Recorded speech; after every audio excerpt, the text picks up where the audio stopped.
विश्वं दर्पणदृश्यमाननगरी तुल्यन्निजान्तर्गतं पश्यन्नात्मनि मायया बहिर्बोद्धूतं यथा निद्रया यस्साक्षात् कुरुते प्रबोधसमये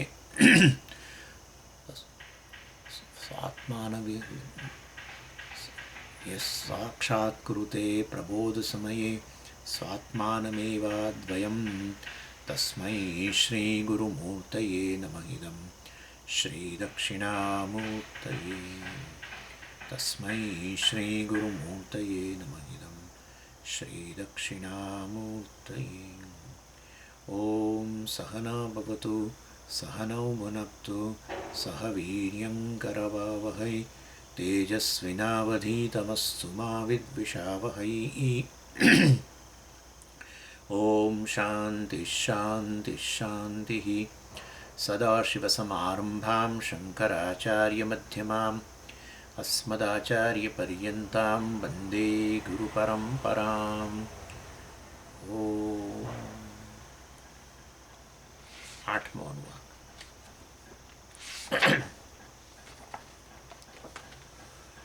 એમાં પાંચમો સેક્શન। સ યશ્ચાયં પુરુષે યશ્ચાસાવાદિત્યે સ એકઃ સ ય એવં વિત અસ્માલ્લોકાत् પ્રેત્ય એતમન્નમયમાત્માનમુપસંક્રામતિ એतं પ્રાણમયમાત્માનમુપસંક્રામતિ एतं मनोमयमात्मानमुपसंक्रामति एतं विज्ञानमयमात्मानमुपसंक्रामति एतमानन्दमयमात्मानमुपसंक्रामति तदप्येष श्लोको भवति।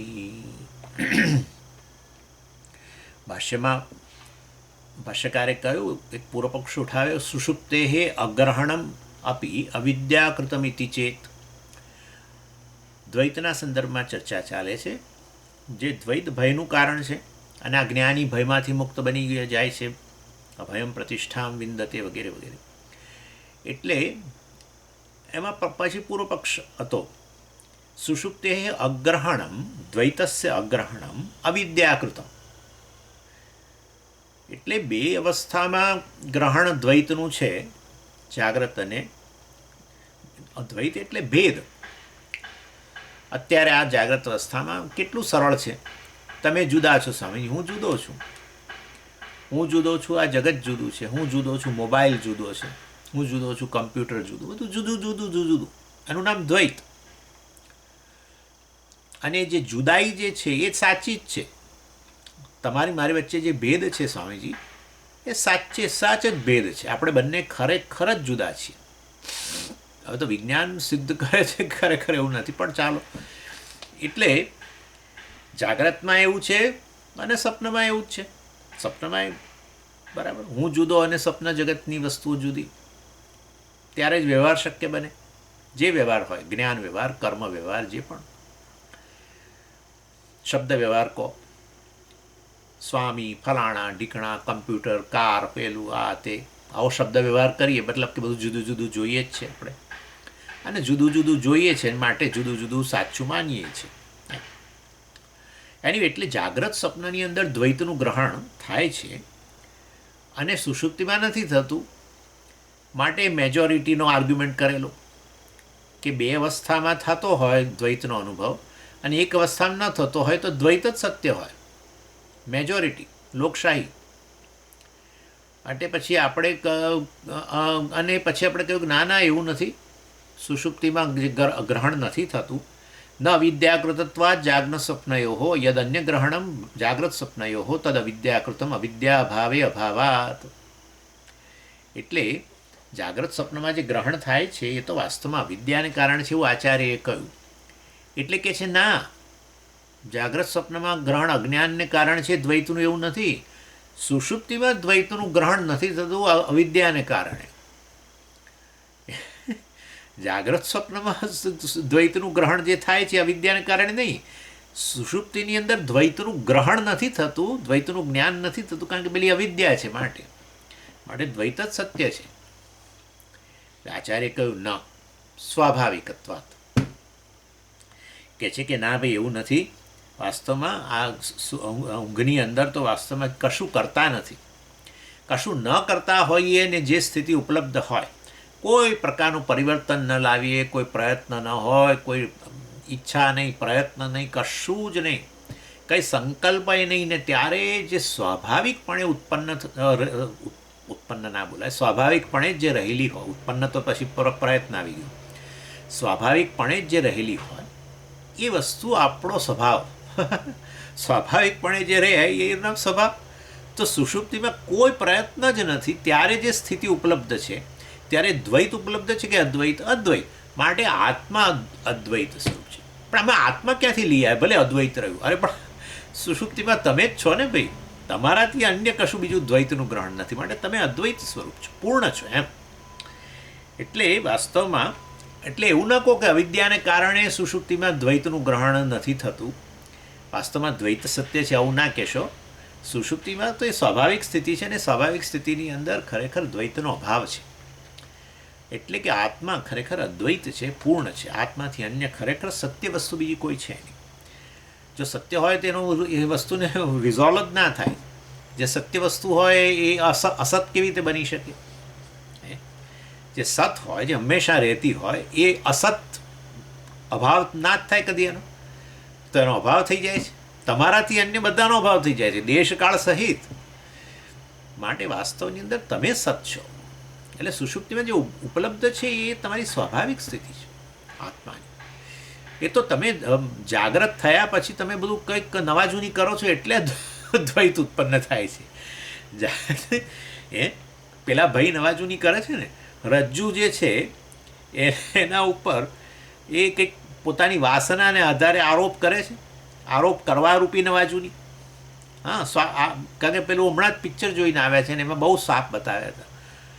અને હવે 3 થી 6નું પિક્ચર પૂરું થયું ને પછી આ નીકળ્યા છે રસ્તામાં, અને આછો અંધકાર ને આછું અજવાળું ને ઓહ આ સામે કંઈક પડ્યું છે રસ્તા, પાછું 5 ફૂટ જેટલું હોય ને, આમ કર્વેચર હોય ને, દોડે કંઈક જાડું હોય ને, અને કલરે પાછો કંઈક એવો કાળા જેવો કંઈક કથ્થઈ રંગનો હોય ને. મોં ખુલી જાય. નવા જૂની કરે જ ભાઈ, કશું ના કરે તો શું? આ તો સ્વામીજી તો પછી તો રજ્જુ જ હોય. કશું જ ના કરે તો જેવું છે એવું જ. જ્ઞાન ત્યારે જ થાય જ્યારે તમે તમારી પસંદગીનો ઉપયોગ ન કરો, ફ્રી વિલ એબસન્ટ હોય જ્ઞાનની અંદર. તમારી પસંદગી મુજબ તમે વસ્તુ ના જોઈ શકો. વસ્તુ જેવી હોય એવી તમારે જોવી પડે, એને જ જ્ઞાન કહેવાય. તમારી પસંદગી મુજબનું જોવું એ તો અધ્યારોપ થયો. એનું નામ જ તો એનું નામ તો ભૂલ છે. રજ્જુ, રજ્જુને રજ્જુના રૂપમાં જુઓ બસ, તો જ્ઞાન. ના, રજ્જુને બદલે પોતાની પસંદગી, પોતાની વાસના ને આધારે જુએ, સાપ, એને કહેવાય ભૂલ. એટલે વાસ્તવની અંદર ખરેખર દ્વૈતનું અગ્રહણ જે થાય છે સુષુપ્તિમાં એ કંઈ કૃત્રિમ નથી, તો સ્વાભાવિક વસ્તુ છે.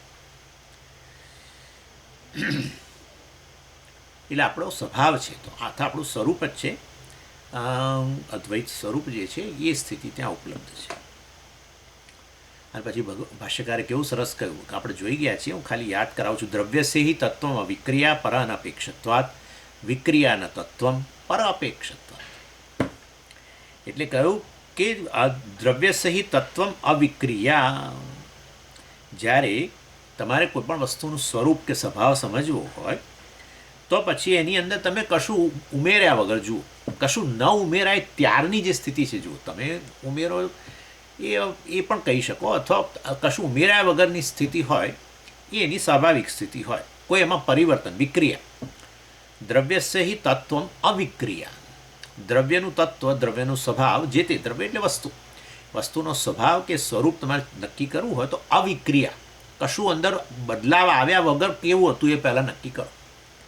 પર અનપેક્ષત્વાત, એનો અર્થ કે ત્યારે તો અન્યની અપેક્ષા એમાં બદલાવ આવે છે. બદલાવ આવવા માટે આજુબાજુ કશું જોઈએ, અર્થાત બદલાવ એમાં લાવનારા પરિબળો જોઈએ એમ કહેવાનો આશય છે. વિક્રિયાના તત્વ પર અપેક્ષત્વાત, સરળ સરળ સિદ્ધાંત. વિકાર, કશુંક બદલાવ અંદર ઉમેરાયું કશું, એ એનો સ્વભાવ ન કહેવાય. કારણ કે એવું એ એમાં લાવ્યા છીએ આપણે પરિવર્તન, ઉમેર્યું છે કશુંક અંદર, એ તો અન્યની અપેક્ષાએ આવ્યું, એટલે માટે એ એનો સ્વભાવ ન કહેવાય. એટલે વાસ્તવને જ્યારે કશા પર આધારિત બન્યા વગર વસ્તુ જે રૂપમાં ઉપલબ્ધ બને, કોઈ પ્રકારના પ્રયત્ન વગર, કોઈ પ્રકારની વસ્તુઓ ઉમેર્યા વગર, અન્યની અપેક્ષા વગર કોઈ વસ્તુનો સ્વભાવ, વસ્તુ જે રૂપમાં ઉપલબ્ધ હોય એ એનો સ્વભાવ હોય. અને એટલે એ દ્રષ્ટિએ મેં તમને પછી ઉદાહરણ આપ્યું હતું માટીનું, કે ભાઈ માટી જે છે એ તમે જુઓ છો ઘડો, બરાબર, ઘડાનું સ્વરૂપ નક્કી કરવું છે. ઘડાનું સ્વરૂપ શું, ઘડાનો સ્વભાવ શું? ઘડો ના, ઘડાનો સ્વભાવ છે માટી, કારણ કે પેલું ઘડાપણું ઉમેરે આવ્યું છે અન્યની અપેક્ષાએ.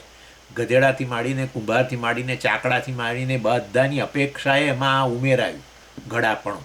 એ ઘડાપણા વગર બીડીની અપેક્ષાએ ખરી, બીડીની અપેક્ષા વગર, કે ચાની અપેક્ષા બીડીની અપેક્ષાએ વાસ્તવની અંદર ઉમેરાયું, બરાબર ને? આનંદ કરો, કેવું સરસ છે. હા, જીવન આવું છે ભાઈ. આ બધું શીખીએ એટલે આનંદ થવો જોઈએ. ન આનંદ થતો હોય તો વસ્તુ સ્પષ્ટ નથી થતી, એવું નક્કી થાય છે. એટલે આખું શાસ્ત્ર આના માટે છે કે ભાઈ તમે આ ભણતા જાઓ અને પેલી બધી જૂની ગ્રંથિઓ જે છે, બધી જાળા દૂર થતા જાય અને બધું ચોખ્ખું દેખાતું જાય તો મજા જ આવે ને. એવું છે.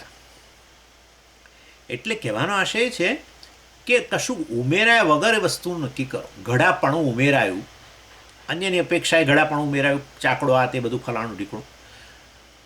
હવે એના વગર એ ઘડામાં શું છે એ જુઓ. માટી છે, બસ, તો એનું સ્વરૂપ છે. દ્રવ્ય સહિત તત્વમાં વિક્રિયા. દ્રવ્ય, ઘડો, એનું તત્વ, એનો સ્વભાવ, એનું સ્વરૂપ, એનું સત્ય, એનો આત્મા, અવિક્રિયા. બસ. તો એ તો માટી જ છે. બન્યા પહેલાં જ, ઘડાપણું આવ્યું પહેલાં જ માટી જ હતી ને, અત્યારે માટી જ છે, અવિક્રિયા, બદલાવ જ નથી. કારણ કે અન્યની અપેક્ષા અન્ય પર આધારિત નથી. માટી અન્ય પર આધારિત નથી. માટી ચાકડા પર આધારિત નથી ને માટી ગધેડા પર આધારિત નથી. માટી તો ત્યાં નદી હતી, નદી કિનારે, ત્યારે એ માટી જ હતી. ગધેડા લઈને પેલો કુંભાર આવે નહીં તો એ માટી જ હતી. માટીને માટી હોવા માટે કશાની અપેક્ષા નથી. બસ, ઘડાની અપેક્ષા છે. માટીમાં ઘડાપણું આવ્યું એ આ રીતે અન્યની અપેક્ષાએ, ચાકડા વગેરેની, કુંભાર વગેરેની અપેક્ષા આવે. એટલે જેમાં વસ્તુ લઈ અને એમાં જે વસ્તુ બદલાઈને વગરની જે છે એ એનું સ્વરૂપ, અર્થાત એ અન્ય પર આધારિત નથી. વસ્તુનું સ્વરૂપ, બરાબર, એ અન્યની અપેક્ષાએ ન હોવું જોઈએ. બહુ મોટી વસ્તુ કહી રહ્યા છે. સુષુપ્તિ કોના પર આધારિત છે? સુષુપ્તિ અન્યની અપેક્ષાએ છે. કઈ અપેક્ષા? કશાક અન્યની અપેક્ષા એટલે એના કારણે ટકેલી છે, એના કારણે આવેલી છે. કઈ? ઇનફેક્ટ બધા પ્રયત્નો મૂકી દો, પ્રયત્ન કરનારો જ ઓગળી જાય ને.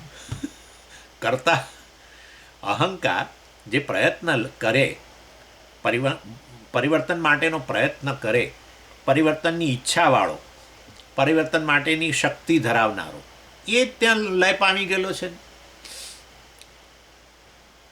એટલે કે સુષુપ્તિમાં તમારી જે સ્થિતિ છે એ સ્વાભાવિક સ્થિતિ છે, અન્યની અપેક્ષા એ નથી, બરાબર, બદલાયા વગરની સ્થિતિ. એટલે અન્યની અપેક્ષા હોય તો પછી બદલાય. એટલે એ સુષુપ્તિમાં તમારી સ્થિતિ, તમારી અદ્વૈત સ્થિતિ છે, પૂર્ણ સ્થિતિ છે, પૂર્ણતા જ છે, પૂર્ણતાનો જ અનુભવ છે. તમારાથી અન્યની સભાનતા હોય તો તમે ઊંઘ્યા જ નથી હજુ. અરે કાળની સભાનતા હોય ને, અરે 3 વાગ્યા તો ઊંઘ ના આવી આજે, આવું થાય. અથવા આ જગ્યાએ મને ઊંઘ સમજી, હું તો નવી જગ્યાએ જઉં ને એટલે ઊંઘ ના આવે મને, જે હોય તે. એટલે દેશની સભાનતા, કાળની સભાનતા, અથવા અન્યની સભાનતા, અન્ય હોવું જરૂરી નથી. હું સૂતો છું પણ આ છે ને, મને કંઈક આ પેલું સામે કંઈક ખબર નહીં, આ બારણાની પાછળ કાચમાંથી કોઈક દેખાય છે, કોઈ હલન ચલન કરતું.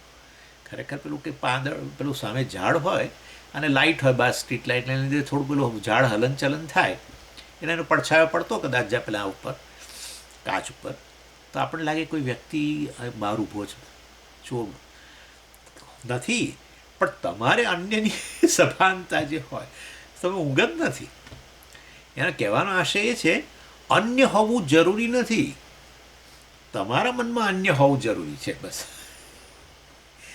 એટલે આવી અન્યની સભાનતા જતી રહે તો આ એટલા માટે બે સ્થિતિમાં એક સ્થિતિમાં આપણને તકલીફ પડે છે અને એક સ્થિતિમાં નથી પડતી.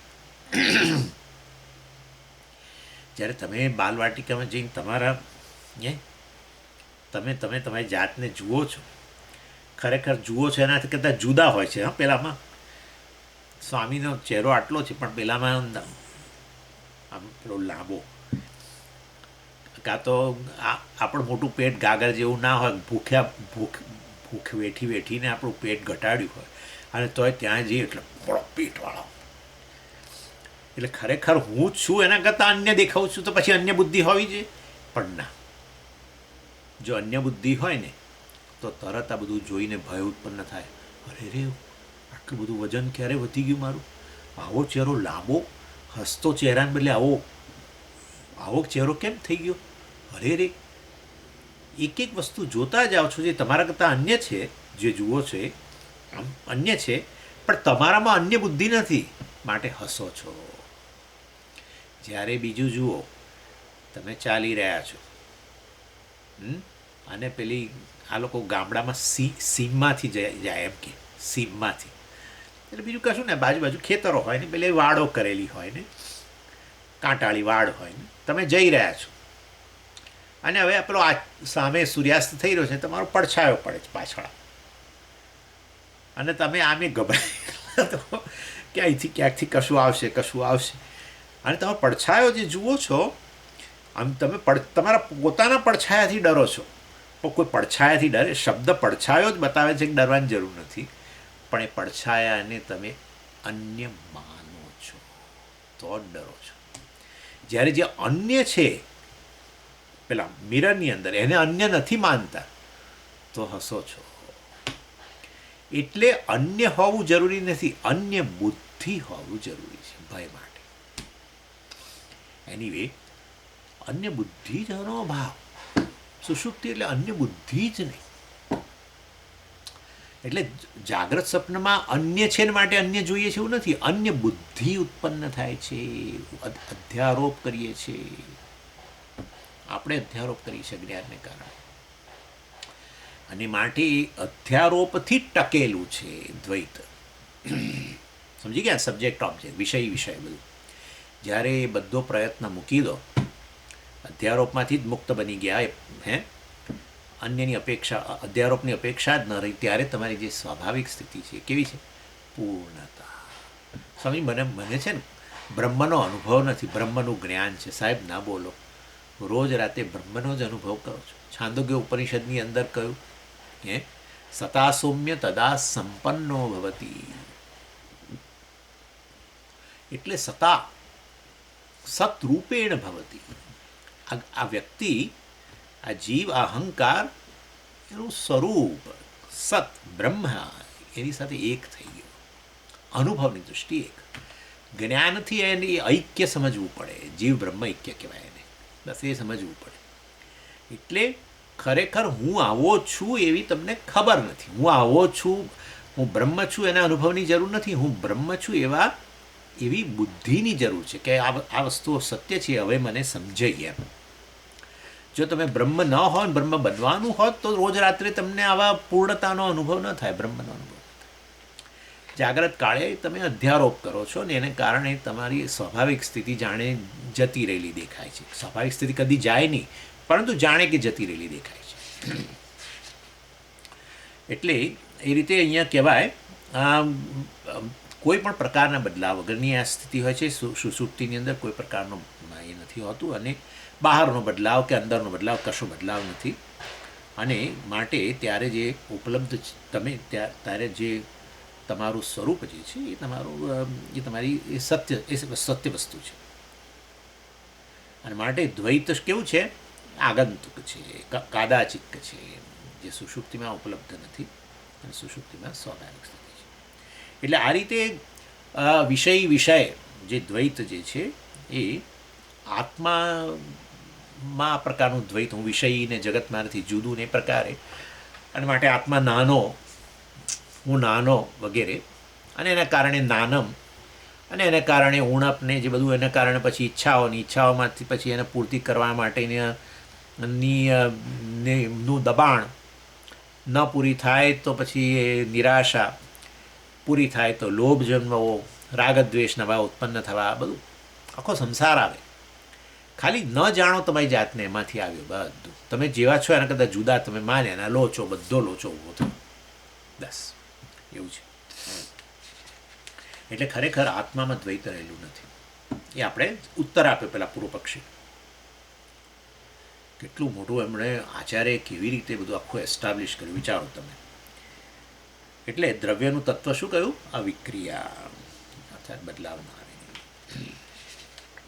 અને એ જ વસ્તુ આ બીજી રીતે કહી, નહીં કારકાપેક્ષમ વસ્તુન તત્વમ સતઃ વિશેષ કારકાપેક્ષ વિશેષ વિક્રિયા જાગ્રત સ્વપ્નયો ગ્રહણમ વિશેષ.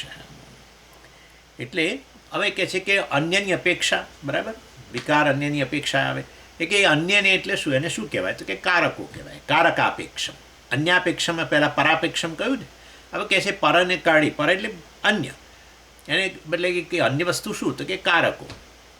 કારકોની થકી, જેમ કે ગધેડો કારક કહેવાય, કુંભાર કરતા કારક કહેવાય, ચાકડો છે એ કરણ, સાધન. તમારે પરિવર્તન લાવવું છે માટીની અંદર, કશુંક ઉમેરવું છે માટીમાં, હવે ઘડાપણું વગેરે, કોળિયાપણું જે પણ ઉમેરવું હોય, ત્યારે તમે જેનો સહારો લો, બધા કારકો કહેવાય. અને એ કારકોની અપેક્ષા એ પેલામાં પરિવર્તન જણાય. માટીમાં પરિવર્તન આવી ગયું તો હવે માટીને તમે સ્વભાવ ન કહી શકો. માટીમાં નથી આવ્યું ભાઈ. માટીમાં આ તો આગંતુક રીતે ઘડાપણું આવ્યું, આગંતુક કહેવાય. સાચે સાચ નહીં, ઘડાપણું આવે છે ને ઘડાપણું જતું રહે છે, માટી તો રહી જ જાય. એટલે વાસ્તવની અંદર કારકાપેક્ષમ વસ્તુ નહીં કારકાપેક્ષમ વસ્તુ તત્વ. જો કારકોની અપેક્ષાએ કશુંક આવ્યું હોય, ઉમેરાયું હોય, તો એ વસ્તુનું તત્વ નથી, સ્વરૂપ નથી, સ્વભાવ નથી. સતઃ વિશેષ કારકાપેક્ષ. એટલે કોઈ પણ વિશેષો જે છે એ બધા સતઃ એટલે જે વિશેષો રહેલા છે એ કારકો અપેક્ષા આવ્યા છે. માટીમાં કઈ વિશેષતા આવી? ઘડાપણ. બસ એ કારકાની અપેક્ષા આવી છે. વિશેષ વિક્રિયા, અને વિશેષને જ અમે વિક્રિયા કહીએ છીએ, એને જ અમે બદલાવ કહીએ છીએ. એટલે કારકોનો ઉપયોગ કરવાને કારણે જે માટી જે છે એ હવે માટીના રૂપમાં રહેલી માટીના રૂપમાં રહેલો ઘડો, બરાબર છે, ઘડાના રૂપમાં રહેલી માટી, ઘડાના રૂપમાં રહેલી માટી જે છે એના રૂપમાં જણાય છે. એટલે ઘડો એમાં વિશેષતા તરીકે, આગંતુક ધર્મ તરીકે આવે. જાગ્રત સ્વપ્નયો ગ્રહણમ, એટલે કે જાગ્રત અવસ્થા અને સ્વપ્ન અવસ્થાની અંદર જે એનું ગ્રહણ થાય છે એ બધા આવા વિશેષો છે. આત્મા જે વાસ્તવમાં સર્વ કારણોનું કારણ જે છે એમાં કોઈ વિશેષો નથી, એ તો નિર્વિશેષ છે. એટલા માટે સુષુપ્તિમાં તમને કોઈ વિશેષતાનો અનુભવ નથી. સુષુપ્તિમાં તમારો તો અનુભવ તો છે જ ને, તમે તો છો જ, અને તમે પૂર્ણ છો એવો જ અનુભવ છે. એમાં તમારે કોઈ વિશેષવાળા છો એવો ક્યાં અનુભવ છે?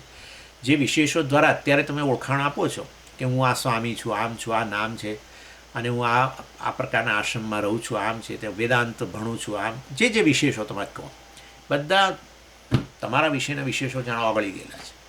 અને પાછી સ્વાભાવિક સ્થિતિ છે. એનો અર્થ એવો થયો કે આત્મા કેવો છે? નિર્વિશેષ છે. વિશેષોને જ આગંતુક વસ્તુ કહેવામાં આવે છે. એ વિશેષો એ બધા આગંતુક છે, આવે છે અને જાય છે.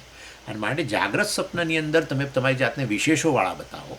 સ્વપ્નમાં એવી રીતે વિશેષોવાળા જ બતાવો ને, કે હું આ જોયું, હું આ જગ્યાએ ગયો, બદ્રીનાથ ગયો, ફલાણો ગયો, અને હું અત્યારે આમ પૂરી ખાઈ રહ્યો છું, પાણીપુરી ખાઈ રહ્યો છું ચોપાટી પર ને. આમ કરીને તમે તમારી જાતને ખાનારા, પીનારા, જનારા, જોનારા, દર્શન કરનારા, જે પણ કહેવા હોય સ્વપ્નની અંદર પણ જેવો અનુભવ એ પ્રમાણે તમારી ઓળખાણ આપો. અને જાગ્રતમાં અત્યારે તમારી ઓળખાણ આપો, બધી વિશેષોવાળી જ છે, બરાબર. અહંકાર થકી જ હોય બધી. અહંકાર જ વિશેષ, અહંકાર જ વિશેષ, અહંકાર જ આગંતુક, અહંકાર જ ટકેલો છે. શેના કારણે? બસ આના કારણે. અધ્યારોપને કારણે. અહંકાર જ અધ્યારોપ છે. પોતાના વિશેના અજ્ઞાનને કારણે પછી તાદાત્મ્ય અને એમાંથી આ અહંકાર. બરાબર. એટલા માટે મેં તમને કહ્યું હતું આ અહંકાર એટલે શું કે કામ ચલાવો આત્મા. તમે આત્મા જ છો બધી અવસ્થામાં, એક જ આત્મા જ, ખાલી વિશેષો વગરના પૂર્ણ આત્મા, કોઈ બદલા વગરના. તો અત્યારે તો હું બદલાતો જણાવું છું બસ. એટલે એ જ અમે કહીએ છીએ તમને કામ ચલાવો. કે કામ ચલાવવું એ આવું કેમ? કારણ કે હવે જગત સાથે વ્યવહાર કરવાનો ને ભાઈ. એટલે વ્યવહાર કરવો હોય જગત સાથે તો પછી કંઈક કામ ચલાવવું, કંઈક પહેરવું તો પડશે ને. રોલ અદા કરવા માટે કંઈક તો ધારણ કરવું પડશે. એટલે એ એક્ટર જેમ કરે છે કામ ચલાવવું, એવી રીતે બધું આપણે ચલાવે. અને માટે આ રોલ અદા કરી રહ્યા છે અત્યારે. પ્રારબ્ધ આ રીતે આપણું પૂરું થાય જ ભાઈ, નહીં તો કેવી રીતે પૂરું થશે? જાગીએ નહીં તો ક્યાં પ્રારબ્ધ, કયા સુખ દુઃખ? જાગો એટલે બધા સુખ દુઃખ આવે. એટલે પ્રારબ્ધ પૂરું કરવા માટે ઈશ્વરની અરેન્જમેન્ટ છે કે ભાઈ વેશ પહેરી લે, ચાલ હું તને આપું છું. તારા કર્મો થકી હું તને એક વેશ આપું છું. કોઈકને સારો વેશ મળે રાજાનો, અને કોઈકને ભિખારીનો વેશ મળે છે. પિક્ચરોમાં આવું જ થાય છે. એટલે હવે ત્યાં એવું ના કહેતા પેલાને એક્ટરને કે તારા કર્મોને લીધે તને ભિખારી રોલ મળ્યો. પણ અહીંયા આપણે તો ખરો છે, આપણે તો આ જ પ્રકારનું છે ભાઈ. કારણ કે આ વેશ થકી જ સુખ દુઃખનો અનુભવ થાય છે. રાજાને પેલો વેશ પહેર્યો ને બોલો તો એને સુખનો અનુભવ. અને પેલા ભિખારીનો વેશ પહેરવા માત્રથી બિચારાને દુઃખ ને અપમાન ને, આવો તગડો છું ને કામ નથી કરતો, ભીખ માંગી ખા છે, લોકો અપમાન કરે. એક્ટર પણ વેશ બદલાયો એની સાથે જ દુઃખની માત્રા શરૂ થઈ જાય. પેલા એ વેશ પહેર્યો ને સુખ ને સુખ જ. ખાલી એક કરે ને પેલા રાજા, એમાં તો 10 જણા હાજર થઈ જાય. જનાબ શું થયું આપને? જનાબ શું થયું? શું લાવું આપને માટે? દૂધ, શરબત, ફલાણું ઢીકણું, નાળિયેર પાણી, શું લાવું? વેશ જેવો વેશ કાઢ્યો તો એક કપ ચા માટે પેલા બૂમ પાડીને બોલાવવા પડે, ભાઈ હવે ચા પીવડાવે. બહુ આજ તો બહુ રોલમાં માથા કૂટો, હવે મગજ પાકી ગયું છે, એક કપ ચા પીવડાવો. જો વેશ કાઢ્યો તો પછી કશું ના મળે જલ્દી. વેશ પહેરો તો બધું છે. કેવી મજા છે. આ ક્યાંથી સૂજ્યું ખબર નથી મને, પણ વેદાંતનું કામ આટલું છે. તમે અત્યારે જ તમે જે છો સાચે સાચ, અને અત્યારે તમે જે પ્રેઝન્ટ થયા છો એની વચ્ચે એક અંતર રહેલું જ છે. સાચે સાચ એ અંતર સમજી જવું, બસ આટલું જ કામ છે. કશું બદલવાનું નહીં, કશું જ નહીં. સ્વામી ભણાવતા હોય તો ભણાવતા રહે ને તમે સાંભળતા હોય તો સાંભળતા રહો ને તમે ઘરમાં રસોઈ કરતા હોય તો રસોઈ કરતા રહો ને પેલા ભાઈ ઓફિસ જતા હોય ઓફિસ. બધું એમનું એમ જ. બધો રોલ છે ભાઈ, શું કરવા? જેવો રોલ એવો રોલ. પણ રોલ છે એટલી સમજ નથી પડતી. હું એક્ટર છું, સાચી સ્થિતિ મારી એક્ટરની છે, અને આ રોલ છે વચ્ચેનું જે અંતર છે, બુદ્ધિમાં અંતર. અજ્ઞાન એટલે શું? મિક્સ કરી દેવું. જ્ઞાન એટલે શું? પૃથક્કરણ કરવું, વિવેક કરવો. અજ્ઞાન એટલે અવિવેક, મોહ, બેને ભેગા કરી દેવા. સત્ય ને મિથ્યાને ભેગા કરવા. વેદાંત સાહેબ સત્ય મિથ્યા ભેગા કરવા. સત્ય મિથ્યાનું પૃથક્કરણ કરવું જ્ઞાન. સત્ય મિથ્યાને ભેગા કરી દેવા, એક જ રજ્જુને સાપને ભેગા કરી દેવા. સાપ જ છે તો પછી ભય, અવિવેક. આવું છે. ચાલો.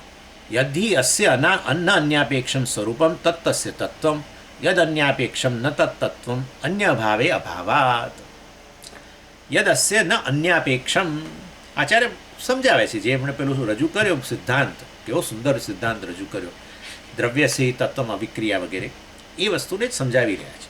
યદ અસ્ય ન અન્યાપેક્ષમ, જે વસ્તુ કોઈ પણ અન્ય પર આધારિત, અન્ય એટલે શું? અન્ય અવસ્થા કે સમય કે સ્થળ કે અન્ય પ્રકારનું કોઈ દખલગીરી, બરાબર?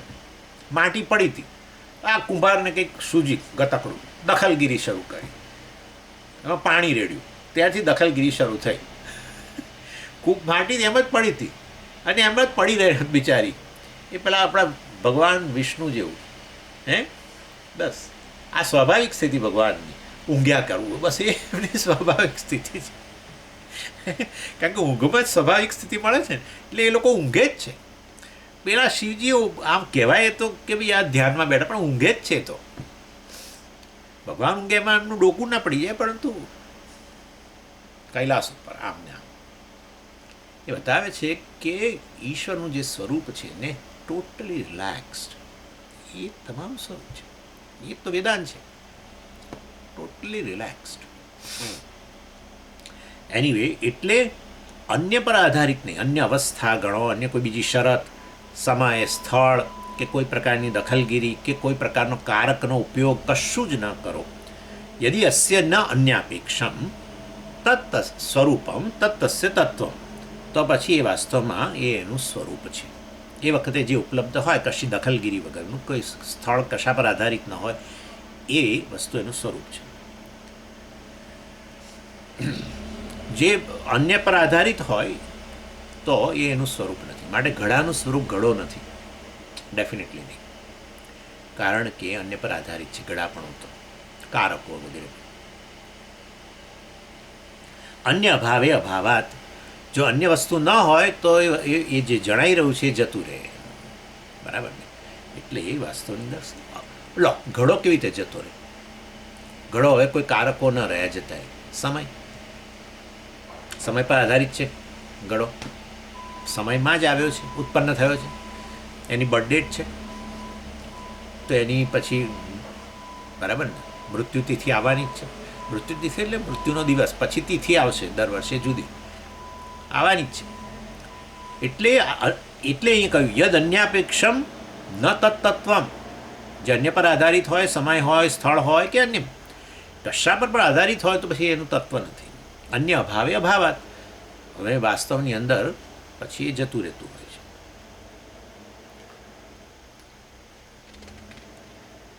એટલે એવી રીતે અવિદ્યા ન રહે તો આ વાસ્તવની અંદર આ પ્રકારનું દ્વૈત રહેતું નથી. એ તો શાસ્ત્ર કહે છે, જ્ઞાની પુરુષો કહે છે કે ખરેખર દ્વૈત નથી. અભયમ પ્રતિષ્ઠામ વિંદતે, અભયતામાં પ્રતિષ્ઠા આવી તો પછી હવે દ્વૈત રહ્યું નથી એના માટે. તો પછી એ દ્વૈત જે છે એ અન્ય પર આધારિત હતું, રહ્યું નહીં.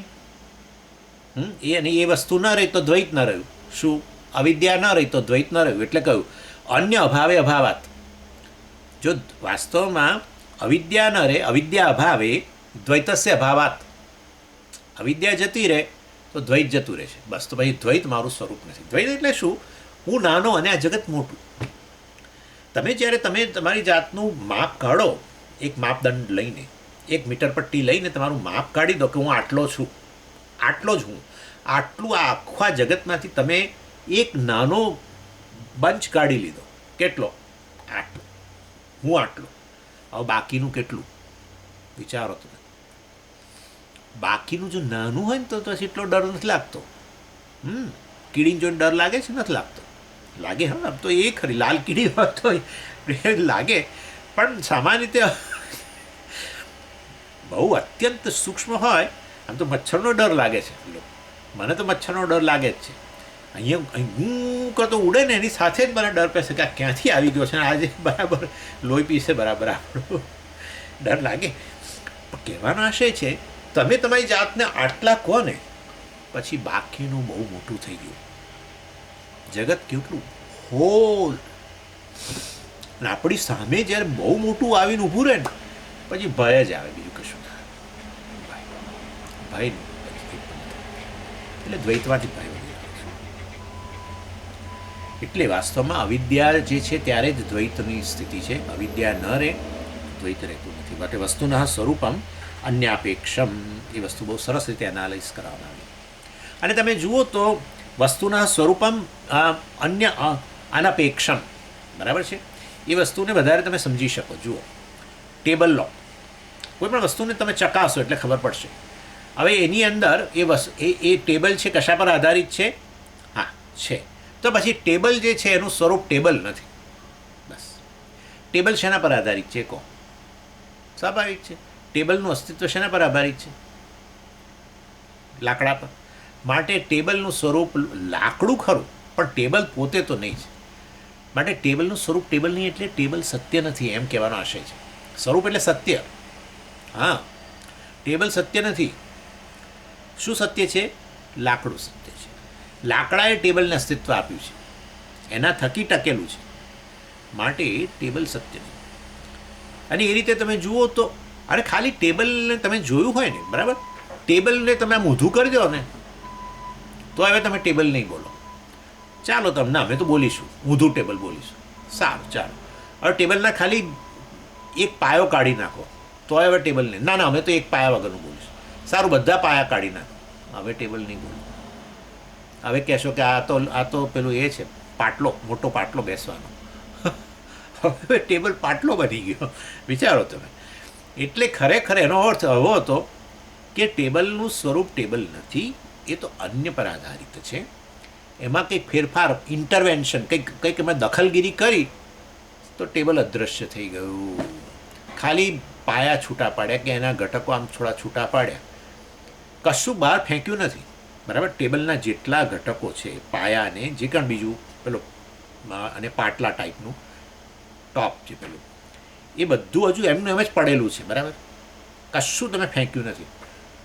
બરાબર, તો હવે ટેબલ બોલો.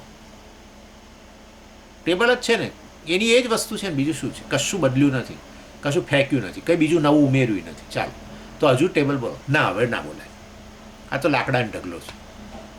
એટલે ભાઈ આવું છે શરીર, આવું છે. આ ન કહેવું જોઈએ, પણ તમે ખાલી કહો, આ જ શરીરના બધા ઘટકો છૂટા પાડીને એ મૂકેલા હોય અને એક બકેટમાં પેલું લોહીને ભરીને બધું એનું એ જ, કશું બહાર ફેંકવાનું નહીં. હવે શરીર બોલો. અરે બોલાતું હશે. શરીરને જોઈને તો આમ થોડી અમને આસક્તિ જન્મેલી, પણ હવે આને જોઈને પણ એ જ છે, કશું ગયું નથી, બહાર ફેંક્યું નથી, કંઈ ઉમેર્યું નથી, કંઈ જ નહીં. એ જ 75 કિલો આ જુદા રૂપમાં. ના ભાઈ, અમે શરીર નહીં કહીએ તો.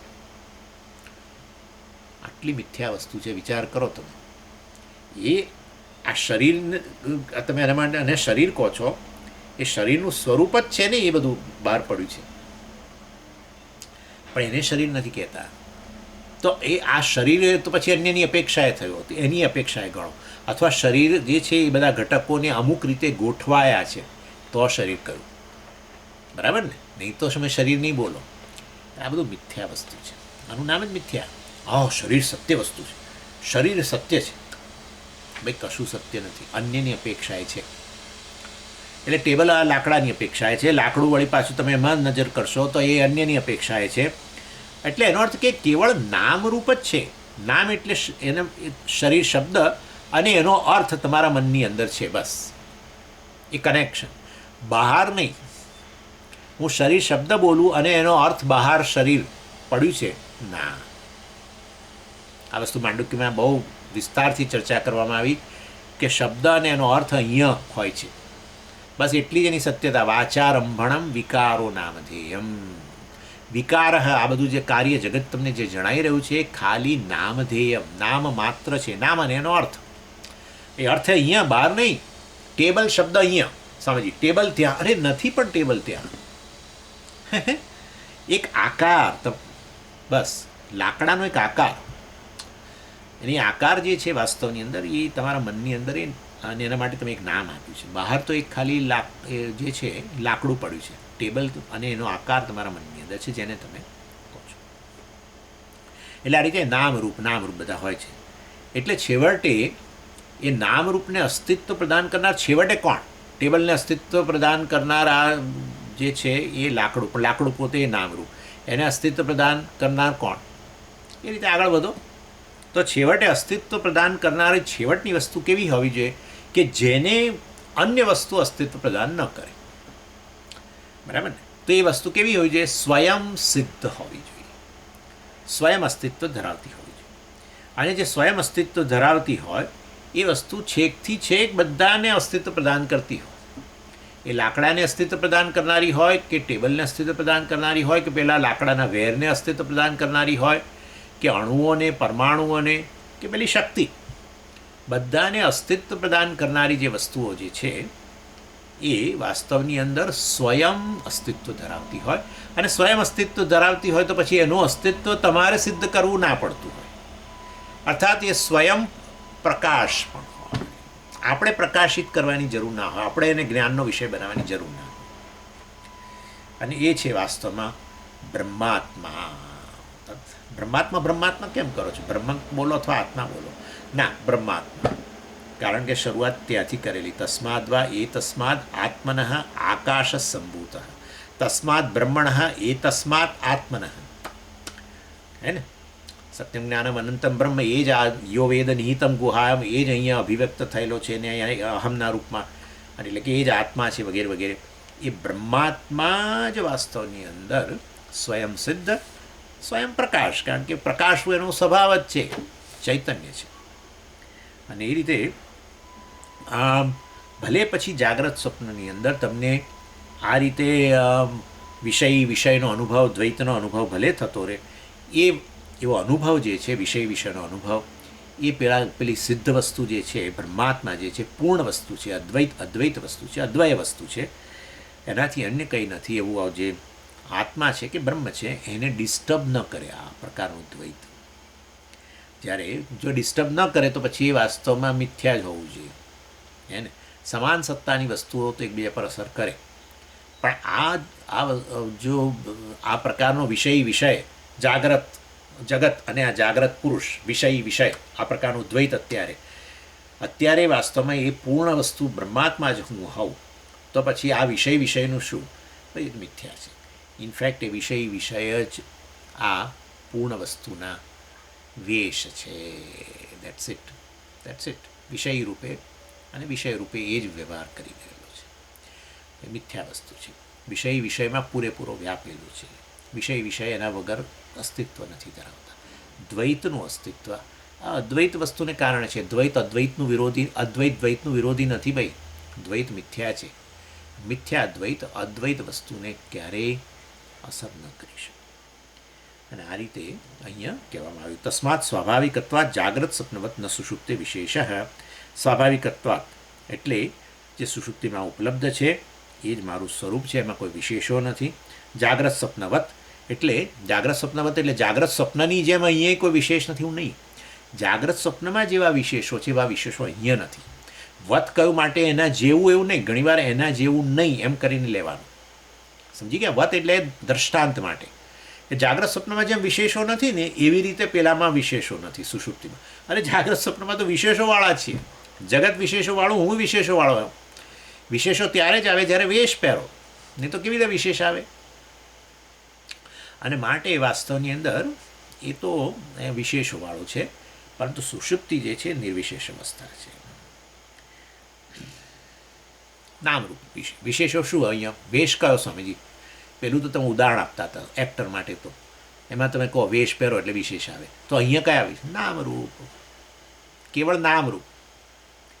નામરૂપ એટલે પેલું ટેબલ. સત્ય વસ્તુ શું? અસ્તિત્વ પ્રદાન કરનારું શું? આત્મા. શું વ્યાપેલું છે ટેબલની અંદર? આત્મા જ વ્યાપ્યો છે. નાના લાકડું સ્વામીજી, અરે ભાઈ લાકડાને પણ વ્યાપી, પછી લાકડાના વેરને, અણુઓને, પરમાણુને, શક્તિને, બધાને વ્યાપીને રહેલો છે. કારણ કે અસ્તિત્વ જે પ્રદાન કરે એ વ્યાપીને જ રહેલું હોય વસ્તુને. હા, અને માટે એવો સ્વયં સિદ્ધ આત્મા જ વ્યાપેલો છે કે એક વસ્તુની અંદર. માટે જ આત્માને સર્વવ્યાપી કહેવાય છે, બ્રહ્મ કહેવાય છે. કારણ કે એ જ વ્યાપેલો છે, એ જગતનું કારણ છે. જે અસ્તિત્વ પ્રદાન કરાય એ જ સાચા અર્થમાં કારણ કાર્યને અસ્તિત્વ પ્રદાન કરે. કાર્ય મિથ્યા હોય, કારણ સત્ય. આ રીતે સુષુપ્તિની અંદર કોઈ વિશેષો નથી, અને આત્માની અંદર સુષુપ્તિમાં કોઈ વિશેષો નથી. અને આવો અનુભવ સર્વનો છે કે હું સર્વ વિશેષો વગરનો છું, એવો મારો અનુભવ પણ છે. વિશેષો નથી, મને મર્યાદા એ નથી. વિશેષો થકી મર્યાદા આવે. વિશેષ ઉમેરો એટલે મર્યાદા. માટીમાં એક વિશેષ ઉમેર્યો, ઘડાપણું ઉમેર્યું, હવે મર્યાદા. એ કોળિયું નહીં, એ પેલો કુંડું એ નહીં, એ કોઠી નહીં, બરાબર? વિશેષતા ઉમેરી એની સાથે જ મર્યાદા આવી ગઈ. એવી રીતે મારામાં એક વિશેષતા ઉમેરી, આવો વેશ પહેરીને, આ નામરૂપનો વેશ પહેરીને જાગ્રત પુરુષ. બસ તો હવે હું જાગ્રત પુરુષ, હું આટલો, બાકી બધું જુદું. પછી શું આવે? દ્વૈત બુદ્ધિ. અને પછી આવે બધા આખું જાગ્રત કાળે શું હોય છે?